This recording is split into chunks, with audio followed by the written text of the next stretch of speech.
Diese hier angebotene Vierzimmer-Mietwohnung ist ab dem 1. Juli 2014 bezugsfrei.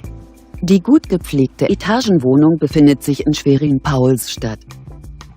Die Wohnung verfügt über einen Balkon, 3 Schlafzimmer, ein Badezimmer sowie einen Keller.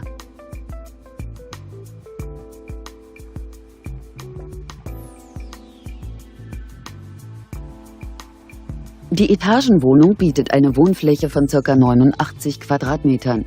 Die Gesamtmiete dieser Etagenwohnung beläuft sich auf 830 €. Wir informieren Sie gerne unter eingeblendetem Kontakt näher.